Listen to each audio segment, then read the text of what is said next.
Hi my nerds, welcome back to another video. So today what we're going to be talking about is ancient Mesopotamia, and we're going to get into beauty standards in ancient Mesopotamia and why they were so weird. Okay?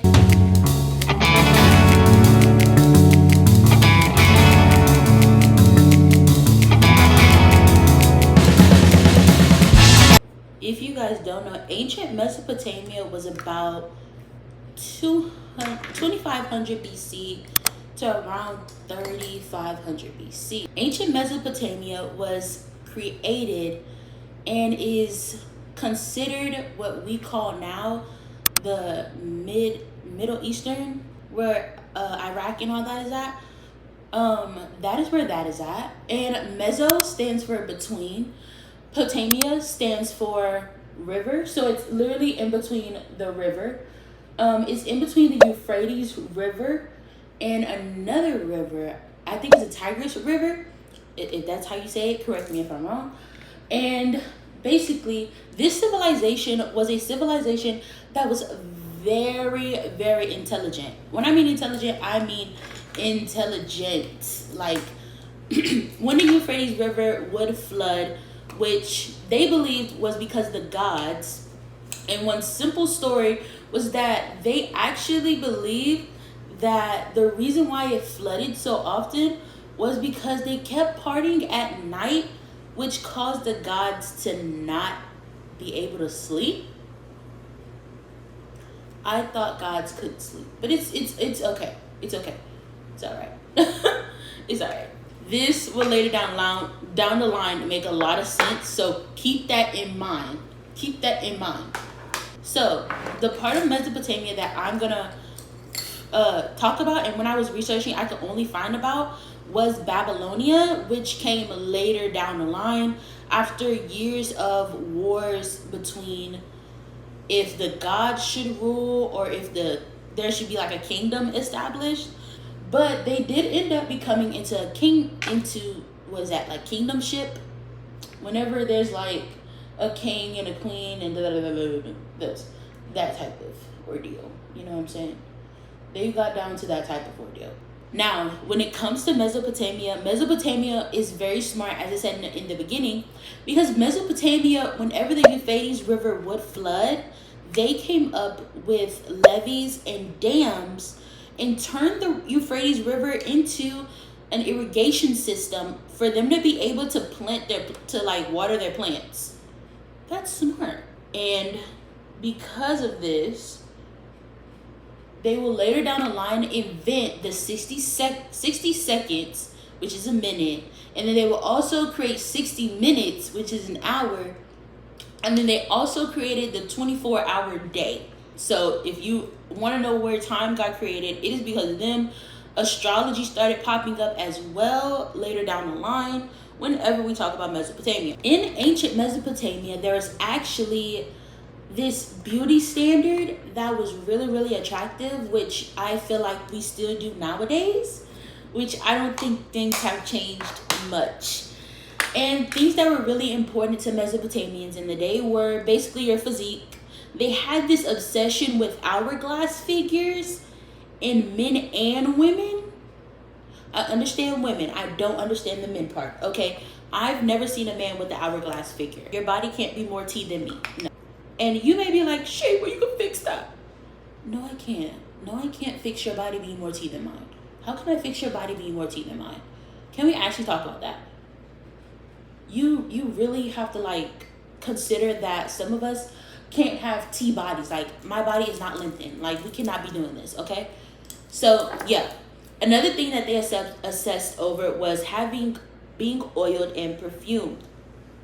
But also, they did like a muscular figure in men, which I say again.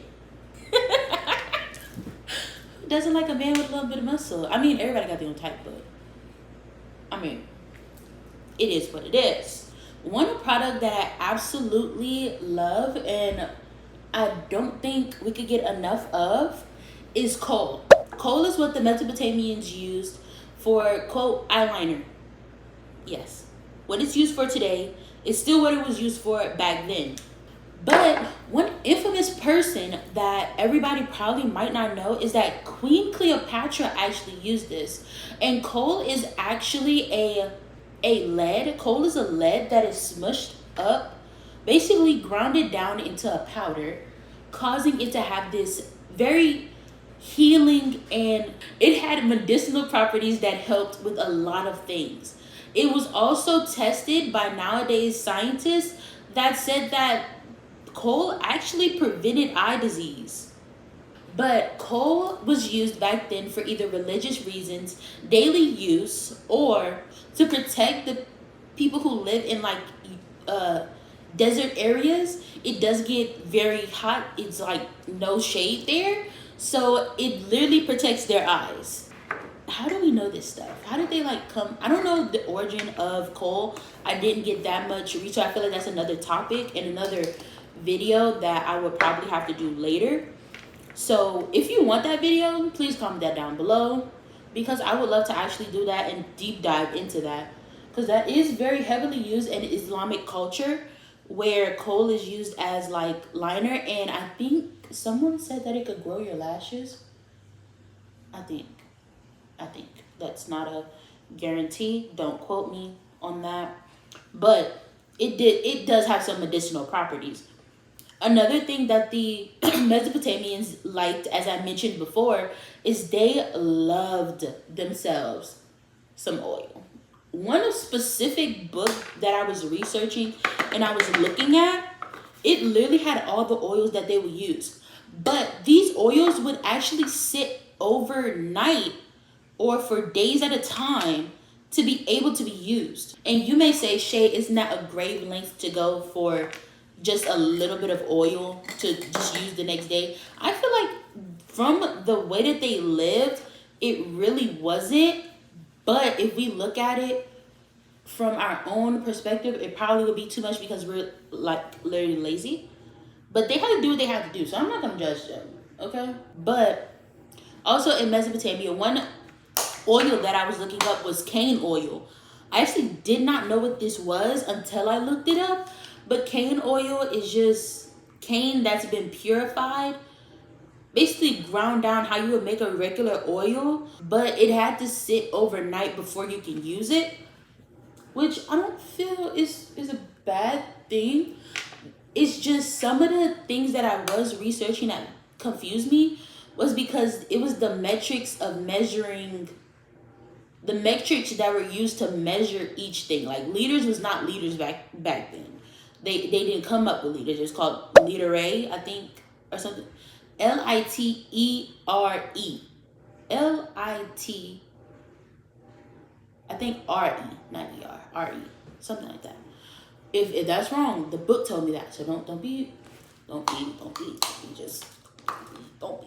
eating my stuff. They would use this cane oil basically all over their body, and the more muscular, hourglass figure and better you smelt was the protocol of how basically your status in there in the Mesopotamian civilization. Another thing that I found of I was like pretty weird was that the men would actually have beards that they designed for themselves. But let me tell you guys, the reason why they designed their beards was for beauty and status. If you had a very, like royalty would style their beards. If you had money and you had brains, it was associated that if you had a styled beard, you would actually be considered very smart and very much like royalty in a way. Yeah, and it was seen as like a masculinity move. Like, y'all, I don't know. different, basically the gist is they loved men who had beards. And it was actually seen as something of masculinity. Which is cool. I feel like some of the stuff that I've researched, it led me into researching other things, which would later cause me to connect everything, and that's why I knew my research was connected in some type of way. Because all this literally connected to ancient Egypt. Mesopotamia led me into ancient Egypt territory, and then it also led me into stuff that we do now, which I feel like that's the earliest, that's literally the earliest I could find any civilization. So I think they really started everything, but I don't know. Hold up, y'all. I feel like I did not do my brows. I'm gonna do that right now because that is literally a process I never skip, and lately I've been skipping it. I'm done doing my makeup. I actually put on mascara, and I will link down the products that I use down below. So don't worry about that. I'll link everything down below. So you guys can be able to see it. I know the sun's going down, so I gotta hurry up a little bit.